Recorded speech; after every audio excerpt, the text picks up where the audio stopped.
60? Expected hazards include 60 miles per hour wind gusts. This is a radar-indicated threat.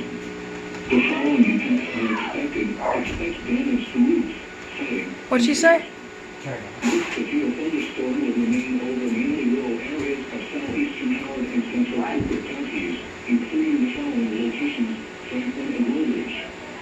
This includes Interstate 70 in Missouri between mile markers 96 and 114.